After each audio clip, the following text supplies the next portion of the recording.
It's titled The Restoration of a Swamp Forest because that's a lot of what we've been doing.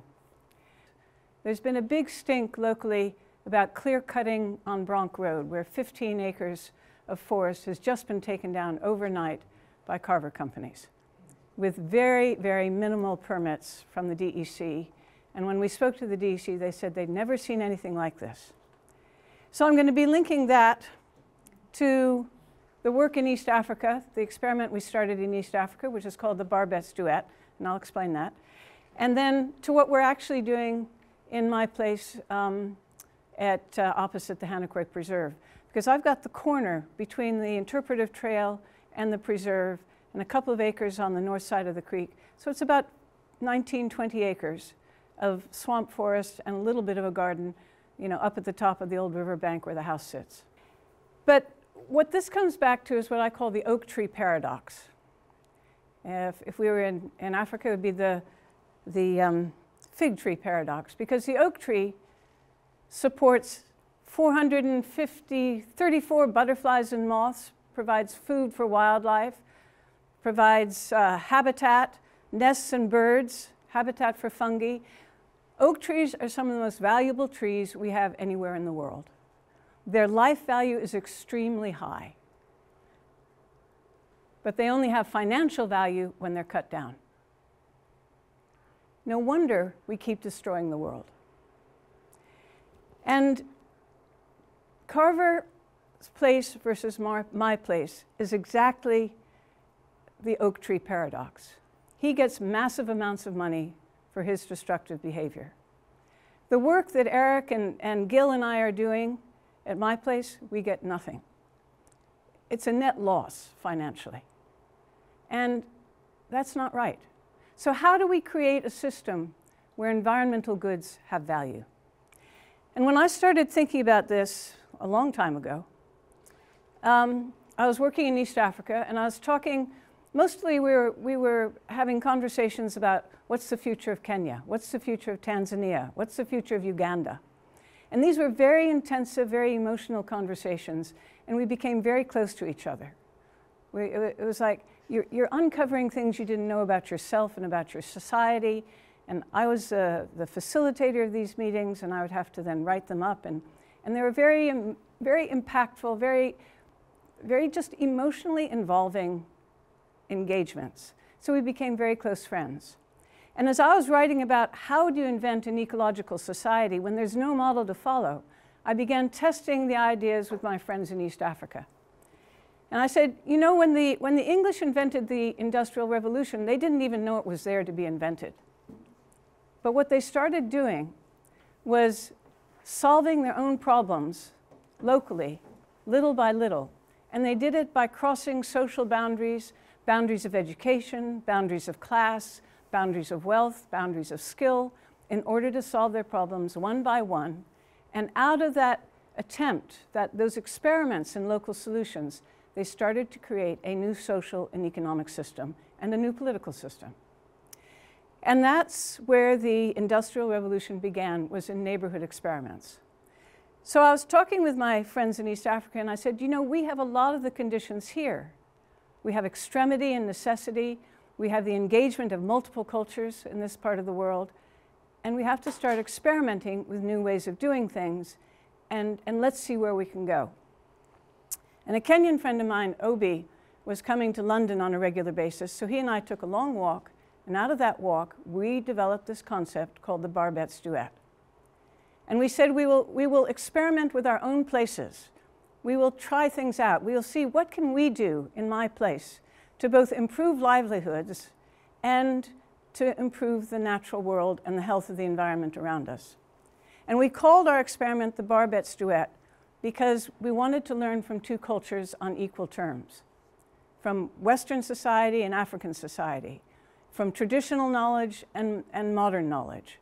And we wanted to engage with each other in practical settings to see what can we learn and what can we invent. And we included in that the idea that we would invent new institutions and new organizations and new ideas.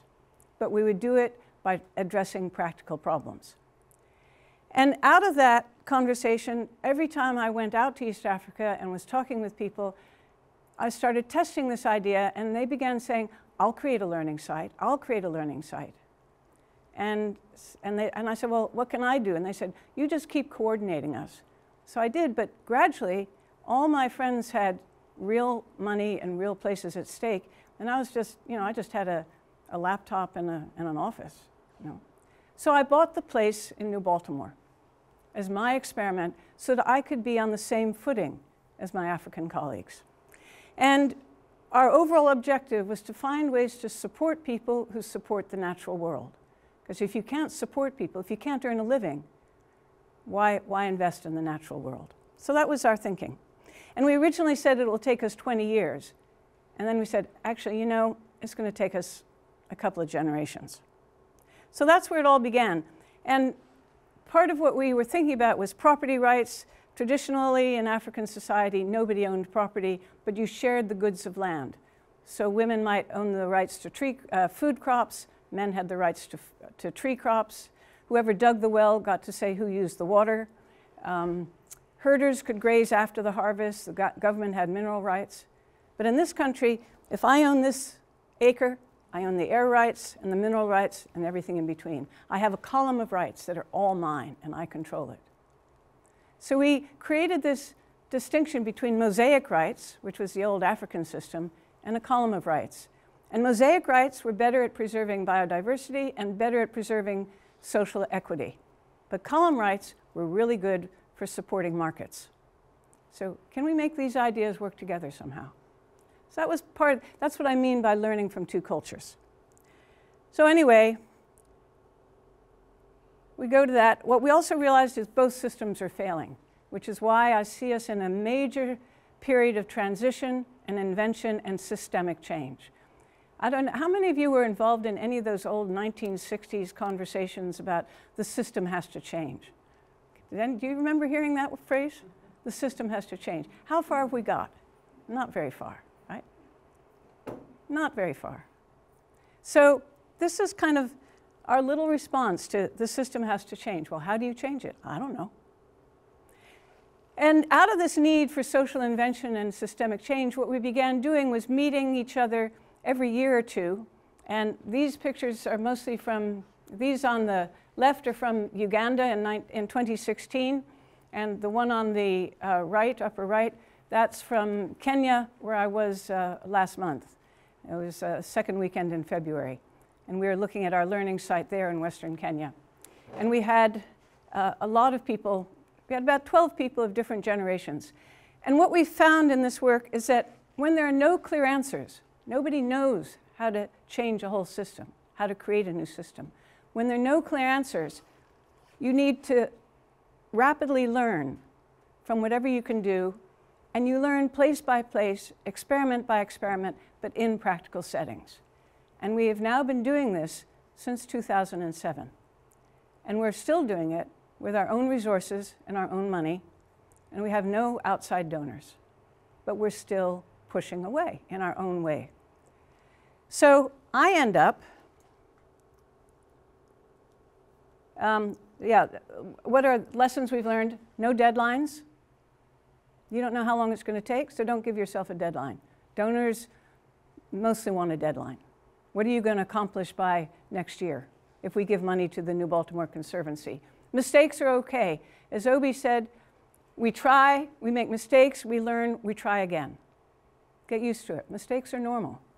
Take advantage of them. Multi-generational and cross boundaries of culture, society, wealth, skill, and restoration and economy can work together. So, not always as well as we'd like, but they can work. So anyway, out of all that, here I am in New Baltimore. It took me a long time to find a place. And most of my colleagues have places that are farms or where they're trying to grow food crops and protect the environment and make more of a permaculture, sort of multiple use kind of place. The project that I was interested in was how do you protect biodiversity? We have a climate crisis, but we also have a major biodiversity crisis. So I was looking for a place that had high biodiversity potential, and could I learn what it would take to protect that and get rewarded for doing so? So I think we're making some headway on the protecting that and improving the biodiversity in our little scrap of country. As for getting rewarded, I can't say we've had much success at all. But these are photographs from 2012, I think. No, September 2010, soon after I bought that place, and before I'd fixed up the house or moved in or anything else. It's covered in invasive species. I didn't even know what I was looking at when I walked around. And it's mostly at that stage a lot of multiflora rose, a little bit of oriental bittersweet. I can't remember, and a lot of things I didn't even know. It's taken me 10 years to learn what's there. So we've had the invasive species challenge, which is being multiplied by the challenge of climate change. We've all seen our seasons changing. And on top of that, when I first moved here, I hadn't been getting any work for 2 years. So there's the challenge of I need lots of labor and I have no money. So I just dug myself a huge hole and walked into it with feet first and didn't know how to get out. And then Janet Angelis isn't here, but she dragged me into the New Baltimore Conservancy for a bit.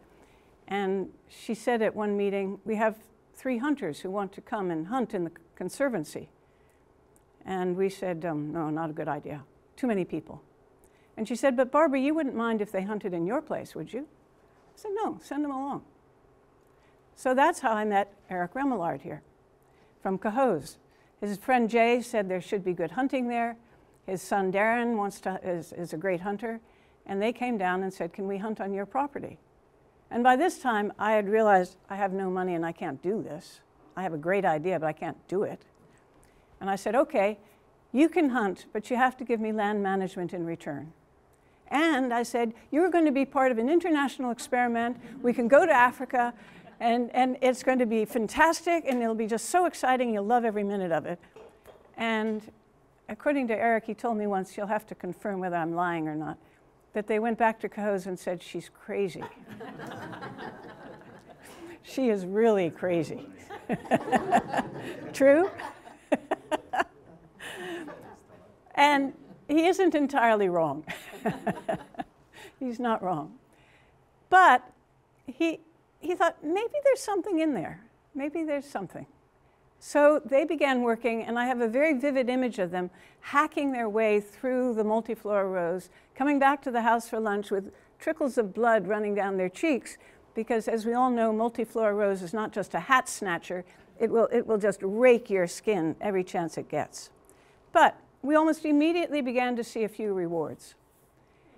The spring ephemerals, every time we took something away, something wonderful appeared. And it's an almighty chronic struggle to keep things away, but then you get these brilliant rewards. So if anything keeps me going, it's the spring ephemerals. And I could have loaded this entire presentation with nothing but spring ephemerals, because I think they're so wonderful. The bloodroot, for those of you who don't know, propagates by putting a little bit of it looks like a jelly around its seeds, and the ants just love that jelly. So they pick up those seeds, take them back to their little nests, and then we have more bloodroots wandering around the forest because of the ants and the way the bloodroot works. The trout lily does not bloom for 7 years. So when you see a trout lily, you should really be doing a little Indian puja to it to say thank you for having survived for 7 years and giving me this wonderful flower. I'm tempted to say that's one plant, and it must be quite an old one because it's got 2 flowers on it, but I might be guessing. So one of the first projects that Eric and his team undertook was to clear what's now become a swamp meadow. And he and I and everybody, we cleared this area down to as many roots as we could get out. We spent 2 years clearing that spot, and then we put a fence around it to see what happens if we keep the deer out.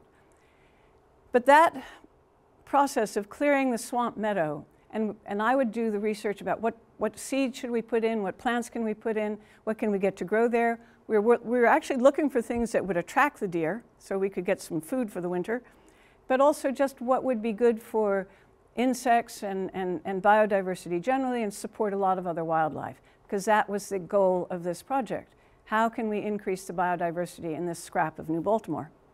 And some things we planted, like the partridge pea, the Canadian tick trefoil, and some of the grasses were things we planted from seed, and sometimes they wouldn't come up for a couple of years, and we thought, well, that didn't work, but then it would suddenly appear. But then other things just appeared. That purpley red burgundy flower is called an Apio americana, and it's got little round balls of roots that the Indians would take, Native Americans would take as food. And it's a vine that's absolutely gorgeous, and I found it in the swamp meadow. And I'd been looking for ways to buy it, because I'd read about it on the internet and couldn't find it, but I had it in my own backyard. There it was. And it only began to thrive when we began clearing. So the clearing is extraordinarily important. And then, of course, the goldenrod comes in, but that's one of the plants that supports so much biodiversity. Even the wretched Canadian goldenrod we think is wonderful. So by 2020, when I was taking a lot of photographs, I was sending out photographs every day during lockdown for people who were stuck inside. And from June to November, I just found scads of dragonflies in that swamp meadow. All kinds, and I was just so intrigued by how many dragonflies there were. But this past year, I didn't find as many dragonflies. And 2022, I didn't see as many dragonflies. Now, was that because it was a really dry year? And it's actually 2 or 3 years of pretty dry weather in summer. Was it because I was traveling so much this past year, I just wasn't around? Was it pollution from Lafarge? They'd spilled sulfuric acid into the Queemans and Hanaquay Creek. Had that somehow affected my property? I don't know. It's an open question. But I don't see as many dragonflies, and that bothers me, because I don't know what to do about it. We also, in 2020, I had 49 different species of birds that I recorded. These are photos of the ones I didn't see very often. Indigo bunting, the cedar waxwing, a female scarlet tanager was there both in spring and autumn, a wood pewee, and it's part of the pleasure of being in this part of the world, that we have this glorious abundance of varied life.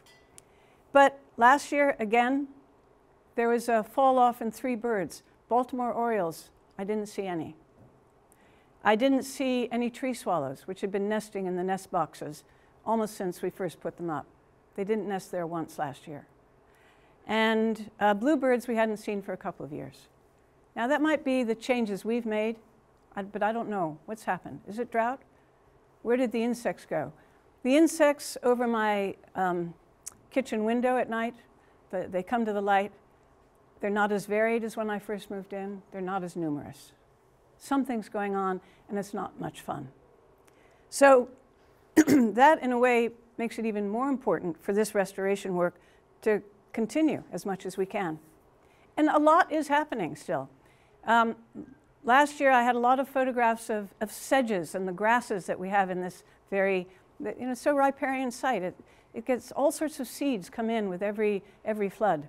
And just an amazing variety of grasses and sedges. And I think if you like architecture and weird shapes, come down and come look at my grasses with me. I think they're fantastic.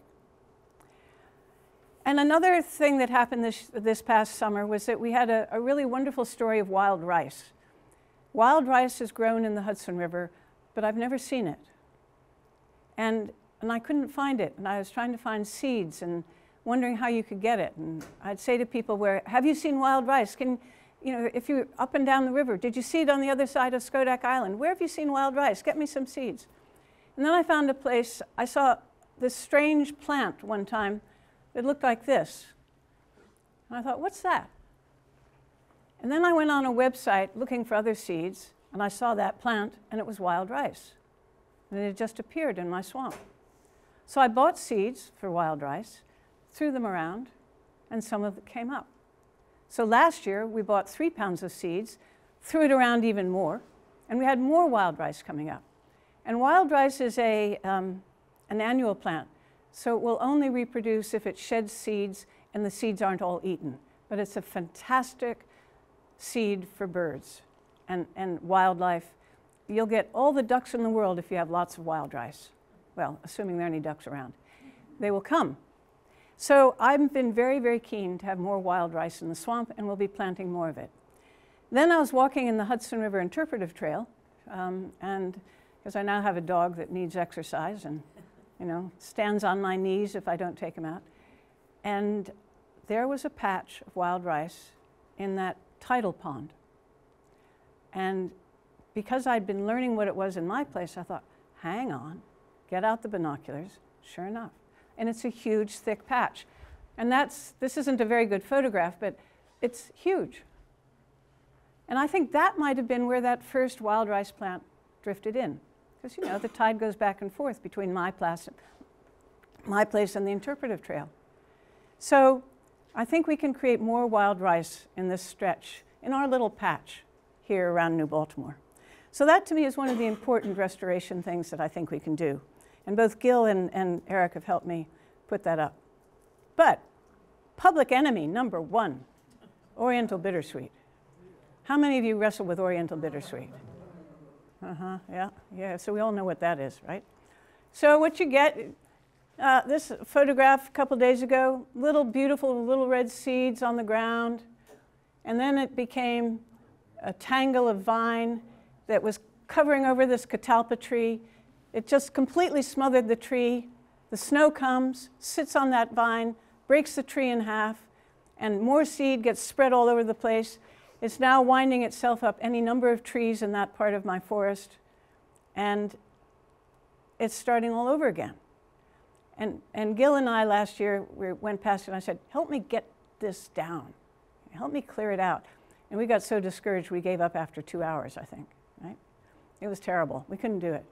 But quite by chance, Nick, who's here, and Gil and Eric all turned up last Monday. Just by chance. We all happened to be there at the same time. And I said, I've got an idea.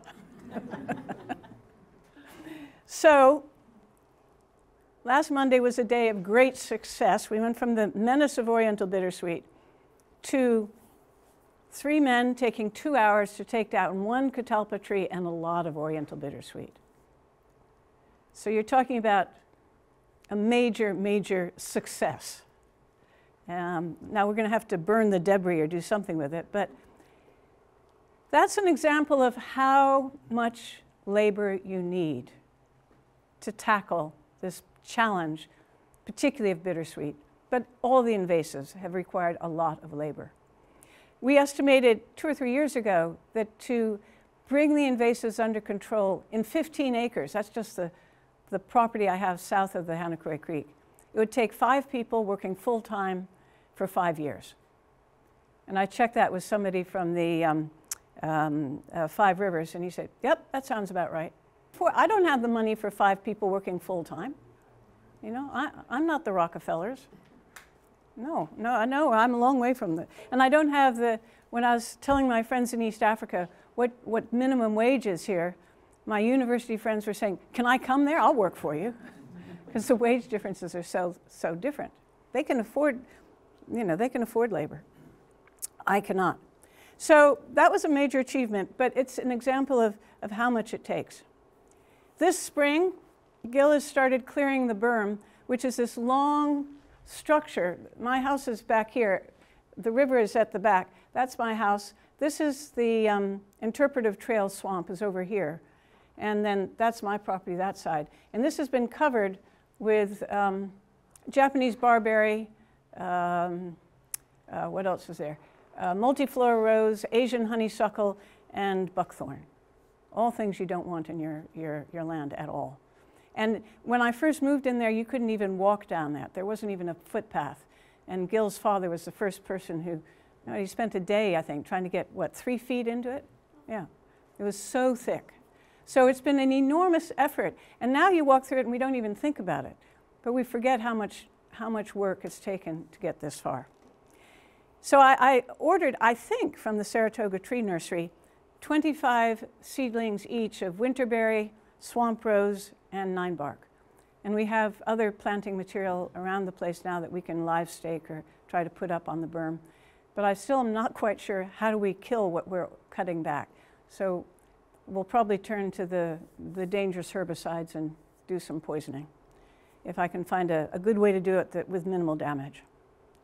So this is all the process of restoring a swamp forest. It's clear, replant, and wait. You want to see what's in the soil that's going to come back. You have to keep on top of the nasties that you don't want there. You have to be constantly on alert to make sure they don't recover. And encourage the things you do want.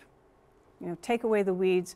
In fact, I think it's mostly a process of unnatural selection and then replanting as much as you can.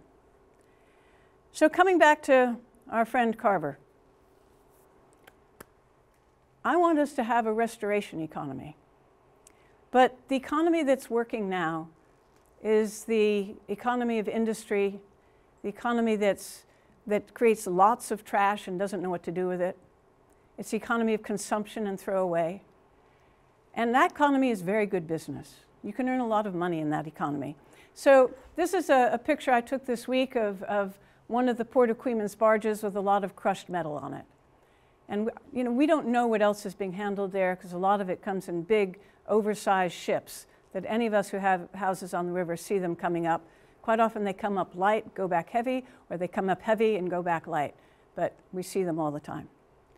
And what has Carver got that we don't have? He has the promise of jobs. I can give people jobs. And to an upstate politician, that's music to their tinny little ears, you know? Well, we've got jobs too. Restoration, we've got lots of jobs. I've got so much work, I just can't pay for it. So how can we change the economics that allows us to pay for restoration? I don't know. Still haven't solved that one. You know, how can we change the economics of restoration? This is where the systemic thinking needs to come into play. How do we reward people for acquiring the skills of restoration? What accounting system could we create? How do you account? How do you measure the value of an indigo bunting? How do you pay for that? What value do you put on it? Not much. What is any of that worth? You know, we have a beaver pond as well. The beaver just decided, hi, this is a nice place. We'll set up shop. Erica's always arguing about them, and I'm saying, no, leave them be. They're okay. He said, no, they're not. But these are just some of the photographs I've taken in the past few years. A wood turtle, a wonderful fungus, the beaver during a flood that we saw, a hackberry, that's the hackberry emperor butterfly. We have some hackberry trees down in the forest. But what value do they have? None. None. No financial value anyway. What I've also been learning in the past couple of years is there's some wonderful apps that you can use on your phone or on your computer. One of them is called iNaturalist. And I used that a lot when I was sending out daily photographs because I had photographed something and then didn't know what it was. I began to feel I ought to at least identify these things for my growing audience. And iNaturalist, you put a photo on and they say, I think that's a hackberry emperor butterfly. And you know, they'll give you several different choices. You know, is it that or is it something else? And then if I say, okay, I think it's a hackberry emperor butterfly. And if somebody else comes along and says, yep, that's what it is, and it's a good photograph, you get a little red box that says research grade. So I feel like I get a pat on the head. Good girl, Barbara Heinzen. You took a good photograph of something and you identified it correctly. And that means it goes into a database. And the database gets used by researchers. And so it allows people to track what's going on in the natural world. I noticed when I was working on these photographs that a couple of years ago, the purple finch would turn up in April 9th, April 12th, I think it was 2 years. We're in those sorts of dates in April. Last year, they turned up on the 9th of March. Now, that's just me noticing what's in my photographic file. But iNaturalist will be able to keep track of that kind of thing automatically. So that becomes an inventory of what's going on. Can that become an accounting system? The Cornell Ornithological Lab has a wonderful app that Rich Guthrie and I both think is particularly good for those of us who find our hearing is not as sharp as it used to be.